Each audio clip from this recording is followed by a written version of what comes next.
Capítulo 5. Cálculo. Yo solo preveo un movimiento, pero siempre es el correcto. José Raúl Capablanca, tercer campeón del mundo de ajedrez. Quizá la pregunta que me han hecho más a menudo durante todos estos años sea ¿cuántos movimientos es capaz de prever? Es a la vez una pregunta profunda y propia de un ignorante que se refiere al núcleo del ajedrez, e imposible de responder al mismo tiempo. Es como preguntarle a un pintor cuántas pinceladas da en un cuadro, como si eso tuviera algo que ver con la calidad del mismo. Como con muchas preguntas de ese tipo, la respuesta honesta es eso depende. Pero ello no ha impedido que la gente preguntara, ni que generaciones de ajedrecistas se inventaran jugosas respuestas, tantos como sean necesarios, es una, o uno más que mi rival. No hay una cifra concreta, ni un máximo o un mínimo. El cálculo en ajedrez no se basa en uno más uno, sino más bien en descubrir un camino, un mapa que cambia constantemente ante nuestros ojos. La primera razón de la imposibilidad de reducir el ajedrez a la aritmética radica simplemente en que hay que realizar una cantidad de cálculos enorme. Cada movimiento tiene 4 o 5 respuestas posibles, más las 4 respuestas correspondientes a cada movimiento, y así sucesivamente.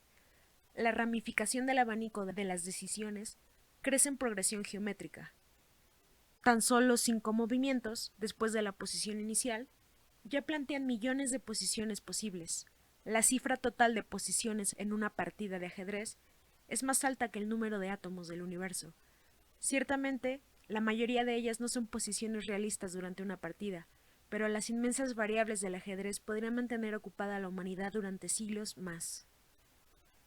Son como las predicciones de los meteorólogos. Cuanto más alejadas en el tiempo, menos precisos serán los cálculos. Intervienen la incertidumbre y el azar, mientras el número de posibilidades crece de tal modo que es imposible controlarla. La ley de rendimientos decrecientes se pone en marcha en el momento en que hay que invertir más esfuerzo y tiempo para obtener unos resultados cada vez menos definidos. A menudo oímos calificar ese tipo de error como un error de cálculo. Es mejor definirlo como un tipo de error específico del que conocemos los elementos pero que nos lleva a una conclusión incorrecta. En el ajedrez, ambos jugadores conocen todos los elementos. Si bien en la política eso sería a todas luces imposible.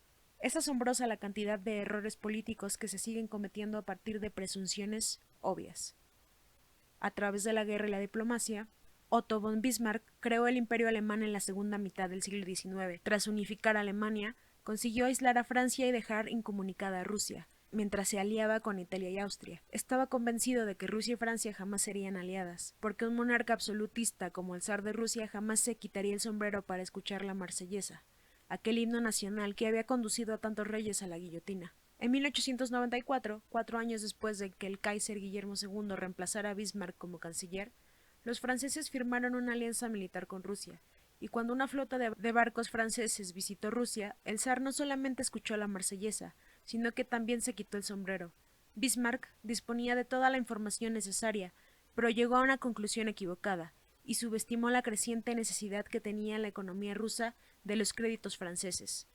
Sobre todo dio por sentado que el orgullo real superaría a las necesidades financieras. Su error tuvo consecuencias que se prolongaron hasta la Primera Guerra Mundial. Bismarck era un gran estratega táctico, pero en ese caso no supo ver las mismas cualidades en los demás.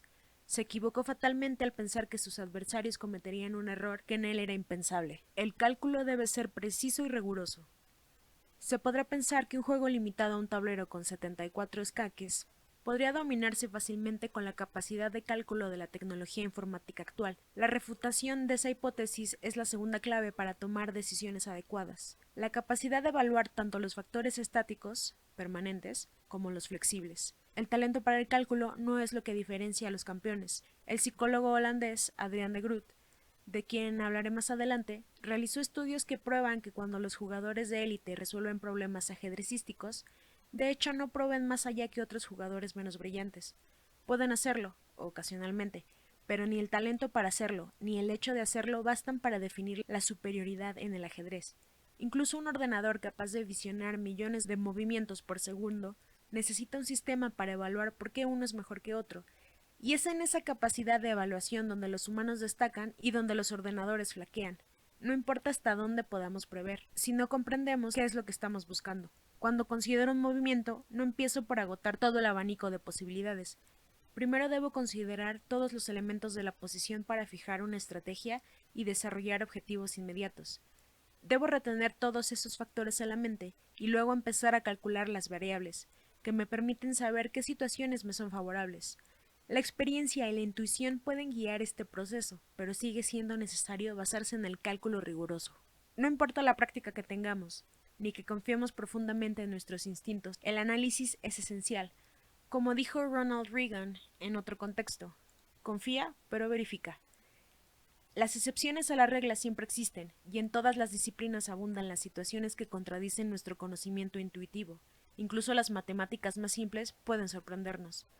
Recientemente asistí a una cena de gala para unos 25 invitados. Durante la conversación nos enteramos de que dos parejas de invitados cumplían años el mismo día, y aquella coincidencia nos pareció fascinante. Pero, ¿qué posibilidades hay de que suceda ese tipo de cosas?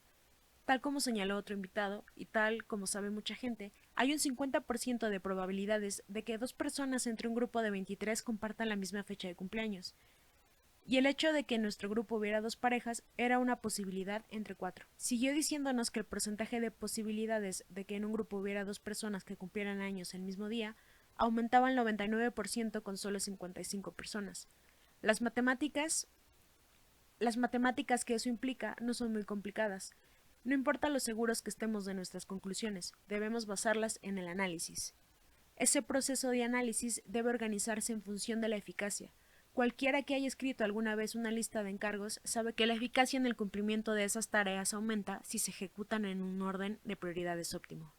Mi experiencia me sirve para seleccionar 2 o 3 movimientos posibles y centrarme en ellos. Normalmente habrá uno cuya inferioridad me permitirá descartarlo con relativa rapidez. A menudo aparecerá otro que ocupará su lugar.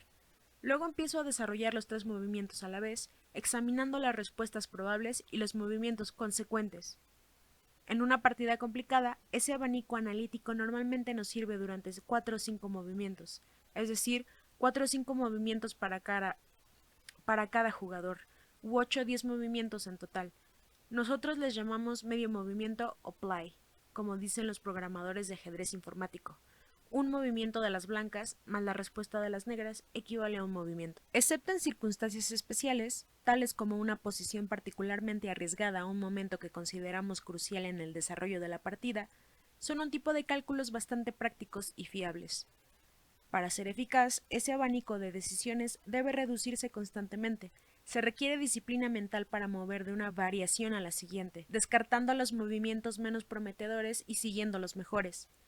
Si merodeamos demasiado, perdemos un tiempo precioso y corremos el riesgo de quedar atrapados en la confusión.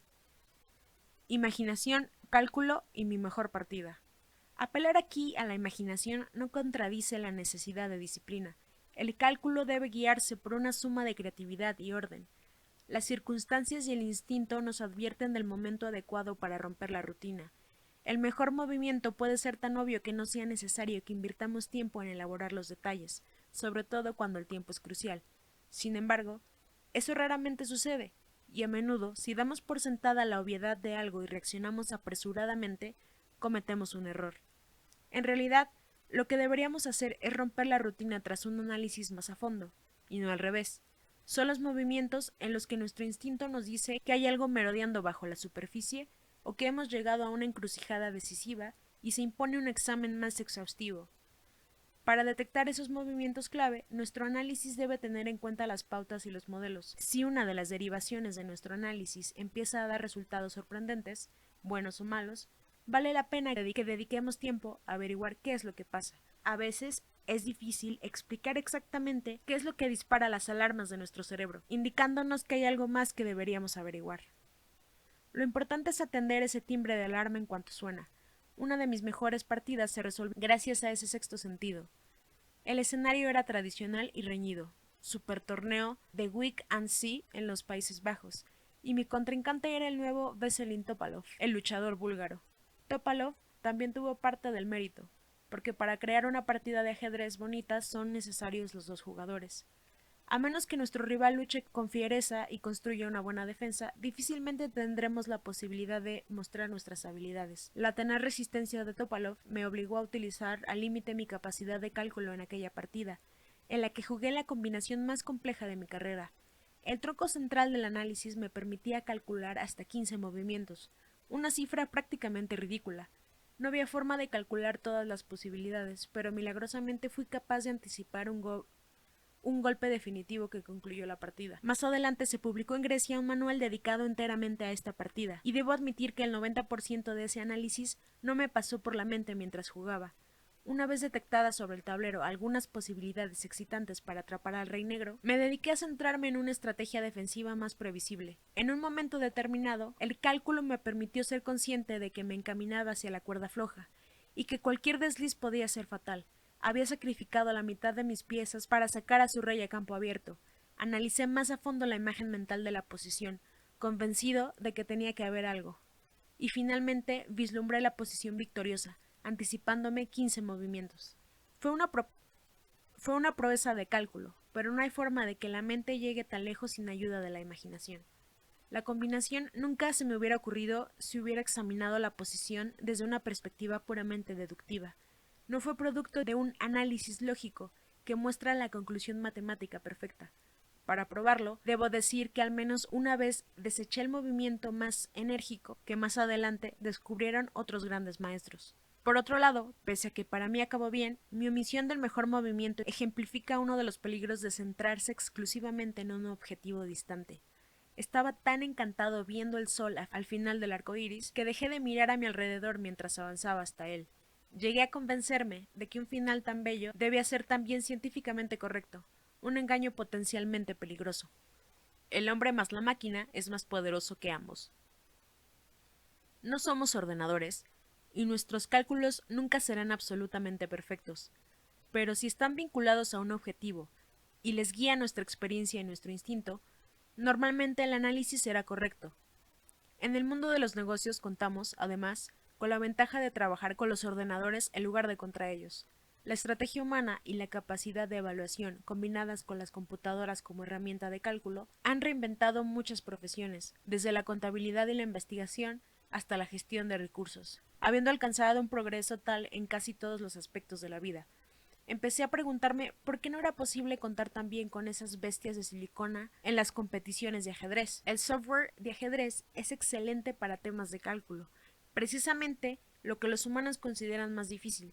Nuestra calculadora de bolsillo no tiene problema en multiplicar 89 por 97 y programas de ajedrez como Fritz y Junior encuentran con la misma velocidad la solución de complicadas posiciones tácticas. Examinan rápidamente todas las posibilidades en busca del camino que les permita conservar más material. Es un sistema basado en la fuerza bruta, no demasiado elegante, pero de innegable eficacia en posiciones complejas. Cuando empieza a dar problemas es en una planificación a largo plazo y en la fase de maniobras, cuando el camino a seguir aún no está claro. En 1998 se me ocurrió una idea. ¿Y si en lugar de que el hombre juegue contra la máquina, jugaran juntos? Dicho invento se materializó durante un torneo en León, España, y lo llamamos ajedrez avanzado. Igual que un directivo inspecciona una hoja de cálculo, los humanos se encargan de la estrategia y dejan los problemas de cálculo para los ordenadores. La idea es conseguir jugar el ajedrez al nivel más alto de la historia, sintetizando lo mejor del hombre y la máquina. El primer experimento, en el que de nuevo me enfrenté a Topalov, presentó algunos fallos, sobre todo porque los jugadores no tenían tiempo suficiente para entrar en los ordenadores, pero parecía prometedor. Fue como usar una máquina para combatir, como llevar una especie de armadura. Pude dedicarme a planificar y a localizar los puntos débiles, en lugar de preocuparme por las meteduras de pata. Se han celebrado otros torneos de ajedrez avanzado y las partidas han alcanzado muy buen nivel. Ha habido incluso torneos en los que se enfrentaban jugadores en equipo que usaban varias computadoras, sin límites. Por supuesto, yo sigo creyendo en el ajedrez humano, pero incluso un juego tan antiguo puede beneficiarse de un nuevo enfoque de vez en cuando. Los ordenadores pueden alcanzar un nivel de campeonato en el mundo del ajedrez, pero los seres humanos no corren ningún peligro de ser reemplazados por las máquinas en casi ningún terreno. Las relaciones de negocios, todas nuestras interacciones personales, están basadas en sentimientos y reacciones humanas. Un director no dirige ordenadores, dirige personas. Solo una persona puede entender las debilidades y las tendencias, razón por las cuales las computadoras no consiguen buenos resultados en juegos como el póker, donde el factor humano es muy importante. Una máquina puede asumir riesgos perfectamente y recordar todas las cartas que hay sobre la mesa sin el menor esfuerzo. Pero, ¿cómo puedes enseñar a un ordenador a echarse un farol?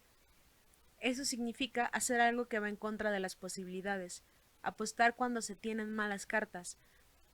Tanto si negociamos con un directivo de Fortune como con un niño de 10 años, la experiencia y la intuición son tan importantes como nuestra capacidad para analizar los hechos. Como todas las habilidades, el cálculo y la imaginación que los guía deben usarse con regularidad y al límite si queremos mejorarlas. Muchos ajedrecistas se retiran de posiciones complejas,